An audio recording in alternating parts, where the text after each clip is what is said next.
안녕하세요. 행동하는 의사회 임닥터입니다. 네, 미디어 데모스 류필입니다. 행동하는 의사회와 미디어 데모스가 함께하는 보건의료 무엇이든 물어보세요. 이번 시간에는 고혈압에 대한 질문을 살펴봐야 될 것 같습니다. 네. 이번 질문은 꽤 길었어요. 제가 읽어드리겠습니다. 고혈압이 있는데 약을 꼭 먹어야 되는지, 근데 약을 먹으면 지속적으로 먹어야 된다고도 하고, 약 섭취 시 단기간은 혈압이 낮아지나 나이가 들었을 때 다시 높아지고 리스크가 있다고 하던데 어떻게 해야 되는지 궁금합니다. 이런 이제 그 설문조사에 답하신 분이 있었어요. 네네. 제가 추측하기로는 이제 뭐 건강검진을 한다든지 뭐 이래가지고 고혈압이 나와서 약을 먹는 게 좋겠다 뭐 이런 이제 이야기를 들었는데, 네. 정식으로 진단을 확진이 되진 않은 상황인 것 같아요. 그러니까 이런 고민을 하는 게 아닐까 싶기도 하고. 그렇지는 않은 것 같아요. 이건 고혈압 진단 받으신 분의 얘기고요. 그러면 드셔야 되는 거 아니에요? 네. 그런데 이제 저는 이제 이런 얘기를 주변에서 많이 들었었는데, 네. 이번에도 들으면서 참 우리나라에서 우리나라 분들이 네. 참 이런 생각 많이 하시는구나 다시 한번 이렇게 느끼게 되는데요. 이런 생각이라는 건 의사 말을 참 안 듣는구나. 그렇진 않습니다. 그렇진 않아요. 그러니까 이런 거죠. 어떤 특정한 어떤 사고 방식이나 그런 개념이 있는 것 같아요. 그러다 보니까 단순하게 이제 말을 했을 때 좀 이제 그거를 받아들이지 못하고 수용을 못 하시는 게 아닌가 생각했고요. 대표적인 게 그겁니다. 약 섭취 시에는 단기간은 혈압이 낮아지나 나이가 들면서 다시 높아지고 리스크가 있다. 이 표현을 보면서 제가 사실 좀 고민했어요. 근데 제가 추측은 이제 이렇게 생각이 들었습니다. 무슨 말이냐면 이거를 약의 효과가 떨어지는 거라고 생각을 하는 것 같아요. 약을 꾸준히 먹으면 효과가 떨어지는 거 아니다. 이런 식 생각을 하는 것이 한편으로 있지 않은가라는 생각이 좀 들거든요. 근데 이제 그렇게 말까 제가 좀 물론 질문하신 분의 생각이 아닐 수 있는데 네. 일단 결론은 아닙니다. 어떤 혈압약을 꾸준히 먹었다 해서 그 혈압약 효과가 떨어지는 건 아니에요. 뭐 일부 그럴 수 있는 모든 약이 그럴 수는 있는데 그런 개념은 아니고요. 저는 두 가지 말씀을 드리고 싶은데 고혈압은 늘 말씀드리잖아요. 고혈압 약을 왜 먹냐? 혈압을 정상 혈압을 유지하기 위해서. 비유하자면은 우리가 진통제를 먹잖아요. 아파서 먹잖아요. 통증을 없애기 위해서. 네. 혈압이 높다고 증상이 있나요? 뚜렷하게 나타나는 없습니다. 네. 혈압이 높다고 불편한 건 없어요. 고혈압이 합병증이 생겼을 때, 예를 들어 고혈압이 누적돼서 동맥경화가 진행되고 그러다가 뇌경색이나 뇌출혈이 생기거나 심근경색이나 협심증이 생기거나 아니면 심장 기능이 떨어지거나 눈이 안 좋아지거나 이럴 때 사람들이 예전에 그러니까 우리가 생각하는 병이 생긴 거지, 고혈압은 그러면서 보면은 사람들 입장에서는 병은 아닌 거거든요. 네. 근데도 왜 우리가 고혈압 약을 먹느냐? 큰 병을 예방하기 위한 거죠. 네. 그런 관점에서 이제 우리 고혈압 다룰 때 임닥터가 고혈압은 가성비가 제일 좋은 그렇죠. 이런 얘기 그래서 제가 이번에 드리는 말씀은 뭐냐면 정상 혈압 범위보다 높은 혈압에 유지된 시간이 많으면 많을수록 그 정도가 높으면 높을수록 이 누정량이 쌓이는 게 흔히 말하는 고혈압, 합병증, 아까 말했던 뇌경색 질환이 발생하는 위험도가 더 높아지는 거거든요. 그러면 역으로 말씀드리면 내가 혈압약을 먹는 이유는 풍 안 걸리고 뇌출혈 안 걸리고 심장질환 안 걸리고 먹는 거잖아요. 그러려면은 정상 혈압을 유지하도록 먹는 게 자기한테 유리한 거 아닌가요? 훨씬 유리한 거죠. 그런 의미의 보약인 거죠. 두 번째 제가 드리고 싶은 말씀은 그러면 이 그 혈압은 혈관이 탄력적인 거잖아라고 말씀드렸잖아요.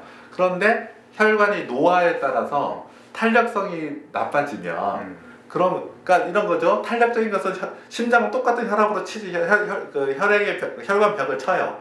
탄력적인 것은 이렇게 쑥 그 압력을 감당해내는 거죠. 그러니까 혈압이 안 올라요. 탄력이 굳어지니까 받는 압력이 점점 올라가는 거죠. 혈액의 압력이. 그러면 뭐냐면 나이가 들면 들수록 혈압은 올라갑니다. 그럴 수밖에 없겠죠. 정상인도. 그래서 미국 통계, 그것도 한 20년 전, 10년 전 통계에 하면 미국의 65세 노인의 인구는 반이 고혈압 단계라고 하거든요. 그렇다고 하면은 그러니까 두 가지 말씀을 드릴 수가 있는 거죠. 뭐냐면 아까 이 말씀했잖아요. 나이가 들면서 다시 높아지고 리스크가 있다던데 중요한 거는 그거는 약을 먹으나 안 먹으나 똑같은 거 아닌가요? 마찬가지입니다. 지금 약을 안 먹는 것도 노인이 되면은 50%는 고혈압이 돼요. 네. 그렇죠. 그러니까요. 중요한 거는 아까 말씀했잖아요. 일정 수준의 혈압이 올라가는 시간을 줄이는 게 목표다. 네. 그렇다고 하면은 지금 이제 여기 질문하시는 분처럼 약 섭취에 이제 리스크가 올라가는데 굳이 먹어야 된다 이런 얘기가 아닌 거죠. 그렇죠. 네. 약간 본말이 전도되는. 그래서 대부분의 경우에는 어떠냐면 한 대개 60세 전후에서 혈압을 진단받고 그때부터 약을 드시는 거예요. 그런데 만약 지금 40대 있는 분이 혈압으로서 약을 드신다. 이건 뭐겠어요? 위험하다는 거죠. 지금 혈압이 예를 140이면 그러니까 제가 정상 혈압이에요. 가령 120이에요. 근데 저가 65세가 되면은 흔히 말하는 고혈압 기준이 넘어설 확률이 50%거든요. 네. 그러면 제가 지금 고혈압이에요. 그럼 그때는 고혈압 단순히 1단계 고혈압이 아니라 2단계 고혈압으로 올라오시겠죠. 그러면 심혈관계 질환 부작용이 생길 확률은 더 높아지겠죠. 네. 그렇기 때문에 혈압약은 지금도 드시고 나중에 드시는 거죠. 네, 저는 이제 이 말씀을 좀 드리고 싶은 거고요. 그 다음에 이제 그래서 이제 어떻게 또 많은 질문이 저한테 오신 것 중 하나는 혈압약을 한 번 먹으면 계속 먹어야 된다더라. 네. 그러니까 이것도 약간 본말이 전도된 것 같아요. 약을 안 드셔서 몸에 좋으면 안 드시는 게 낫죠. 근데 지금 몸이 혈압을 낮춰줘야만 우리가 큰 병을 예방할 수 있기 때문에 드시는 거니까 당연히 꾸준히 드시는 게 좋다. 그런데 이제 아까 대부분의 경우에는 이제 저도 그런데요. 환자분께는 좋아지면 약을 끊을 수 있다는 얘기를 잘 안 합니다. 네. 고혈압은. 왜 안 하냐면 혈압은 나이가 들수록 점점 올라지기 때문에 일시적으로는 좋아졌다가도 또 올라가거든요. 그리고 예를 들어 65세 기준으로 봤을 때 65세 때 고혈압은 노화에 따른 고혈압이라고 볼 수 있다면 40대 또는 그러니까 중후반에 생긴 고혈압은 소인이 있는 거예요, 몸에. 네, 혈압이 높아서 뭔가 문제가 생길 그런. 아니요, 혈압이 높을 소인. 이분이 높을 소인 자체가 있다. 예. 그러니까 지금 정상인 분도 65세 넘어가면 반이 고혈압이 되는 거예요. 이거는 약간 노화에 따른 현상이라면 젊은 20대부터 40대 사이에 혈압이신 분은 소인이 있는 거예요. 비만이 있으시든지 가족력이 있든지 아니면 다른 고혈압을 유발할 수 있는 이제 다른 질환을 가지고 계시든지 그렇기 때문에 이런 분들은 더더욱 약을 드시고 그래서 목표가 약을 안 먹는 게 목표를 삼지 말자는 거죠. 저는 이게 우리나라 많은 어르신 주변 분들의 생각인 것 같아요. 약을 드시면 내가 굉장히 좀 뭐라고 할까 건강하지 않은 사람 이렇게 생각하는 것 같아요. 그래서 심리적으로 자꾸 거부하시는데 혈압약은 그냥 보약이라고 생각하고 저는 드시는 게 맞다 생각하고 다만 일시적으로 예를 들어 지금 비만이 굉장히 있으신데 생활 습관을 개선을 했어요. 그리고 운동도 운동도 꾸준히 하고 그러면 혈압이 좋아집니다. 그러면 몇 년은 약을 끊을 수도 있습니다. 네.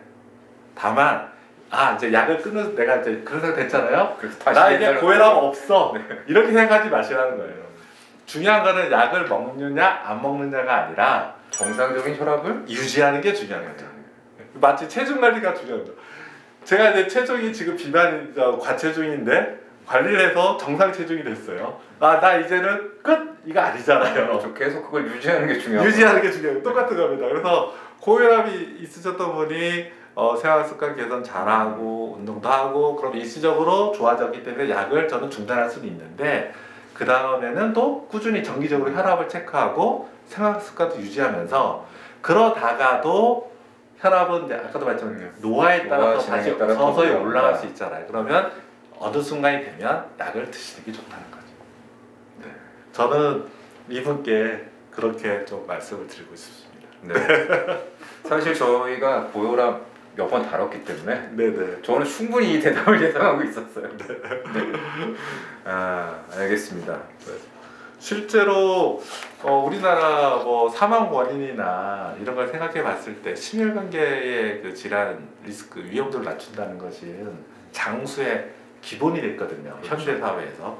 저는 다른 보약보다 가성비가 제일 좋은 보약이라고 생각합니다. 고혈압약이. 네. 네, 저희 뭐 고혈압약 제약사랑 뭐 이런 그런 건 전혀 없습니다. 네. 알겠습니다.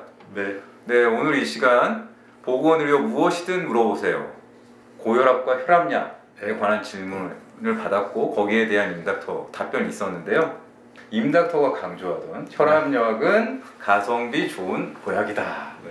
이걸 기억하시는 게 좋겠습니다. 네, 긴 시간 시청해 주셔서 감사합니다. 감사합니다.